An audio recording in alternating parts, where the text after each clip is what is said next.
देश की ताकत तीनों है, महान जवान, किसान और जनता महान। दिल्ली एमसीडी उपचुनाव, बीजेपी को 2 सीटों का झटका, आप की 3 सीटें कायम। कांग्रेस ने संगम बिहार में खाता खोला। सत्ता में आने के बाद पहली गिरावट, दिल्ली में भाजपा सरकार बनने के बाद यह पहला बड़ा चुनाव था।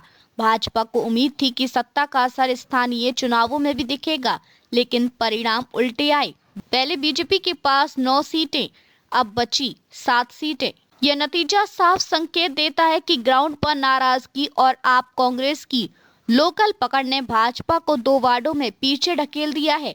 बीजेपी को मिली जीत वाली सीटें द्वारका बी, अशोक विहार, ग्रेटर कैलाश, डिचाऊ कला, शालीमार बाग बी, विनोद नगर, चांदनी चौक। इनमें से कई वार्ड परंपरागत बीजेपी गढ़ माने जाते हैं, इसलिए सीटें घटने को पार्टी रणनीति की कमजोरी माना जा रहा है। आपने अपनी पुरानी जमीन बचाई, 3 सीटें सुरक्षित रखी। भले ही आप बड़ी जीत नहीं ला पाई, लेकिन उसने अपनी 3 पुरानी सीटें नरेना मुंडका, दक्षिणपुरी और एक अन्य वार्ड में मजबूती से बचा ली। ये परिणाम दिखाता है कि विधानसभा चुनाव की हार के बावजूद जमीनी स्तर पर आपकी पकड़ अभी भी बनी हुई है। कई वार्डों में आपको भाजपा के मुकाबले कम अंतर से हार मिली, जो आने वाले महीनों में उसके लिए उम्मीद की किरण है। कांग्रेस का री एंट्री मोमेंट, संगम बिहार ए से जीत, लंबे अरसे तक शून्य पर रहने वाली दिल्ली कांग्रेस ने आखिरकार उपचुनाव में अपनी पहली और एकमात्र सीट जीती। सुरेश चौधरी ने संगम बिहार ए से 3628 वोटों के बड़े अंतर से जीत दर्ज की। कांग्रेस की यह जीत बताती है कि दक्षिण दिल्ली के और उम्मीदवार की लोकप्रियता पार्टी को फिर खड़ा कर सकती है। चांदनी महल में एआईएफबी की एंट्री, सबसे चौंकाने वाला रिजल्ट चांदनी महल वार्ड से ऑल इंडिया फॉरवर्ड ब्लॉक के मोहम्मद इमरान की जीत सबसे बड़ी सरप्राइज रही। यह परिणाम दिखाता है कि पुरानी दिल्ली में स्थानीय मुद्दों और व्यक्तित्व आधारित वोटिंग का रुझान अभी भी मजबूत है।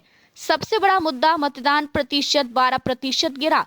क्यों नहीं निकले लोग? इस बार मतदान हुआ 38.51%, जबकि 2022 के एमसीडी चुनाव में टर्नआउट 50.47% था। कम मतदान के संभावित कारण, स्थानीय चुनावों में कम दिलचस्पी, सर्दी की शुरुआत, चुनावों की कम प्रचारित चर्चा, टिकट वितरण को लेकर असंतोष, कम वोटिंग ने सभी पार्टियों को एक बड़ा संकेत दिया है कि ग्राउंड एंगेजमेंट कमजोर हो रहा है। एमसीडी का नया गणित, आपकी सीटें फिर 100 के पार। उपचुनाव के बाद एमसीडी में सीटों का नया समीकरण, बीजेपी 123, आप 102, कांग्रेस 9, अन्य 16। आपकी सीटें फिर 100 पार पहुंच गई है, जिससे उसे मनोवैज्ञानिक बढ़त मिली है। बीजेपी अभी भी लेकिन उपचुनाव का झटका रणनीतिक बदलाव की मांग करता है। विधानसभा चुनाव की पृष्ठभूमि, आपकी गिरावट, बीजेपी की जबरदस्त वापसी। फरवरी 2025 के विधानसभा चुनाव में बीजेपी 48 सीटें, 26 साल बाद सत्ता में आप 22 सीटें, 40 सीटों का नुकसान। ये चुनावी पृष्ठभूमि उपचुनाव के नतीजों को और भी अहम बनाती है, क्योंकि आप यहां अपने ग्राउंड लेवल कैडरों की बदौलत मजबूत दिखी। इस उपचुनाव से क्या संकेत निकलते हैं? बीजेपी की जीत बरकरार, लेकिन ग्राउंड असंतोष सामने आया। आपने अपना कोर वोट बैंक बचाकर वापसी की कोशिश शुरू कर दी है। कांग्रेस ने बतौर लोकल खिलाड़ी वापसी का संकेत दिया। छोटे दलों की मौजूदगी बढ़ी, स्थानीय मुद्दे फिर मुख्य केंद्र में। 2027 के एमसीडी चुनाव से पहले सभी पार्टियों को रणनीति बदलनी होगी। देखते रहिए changing future TV. Like, share और सब्सक्राइब करना ना भूलें, देश, दुनिया और भविष्य की सबसे बड़ी खबरों के लिए।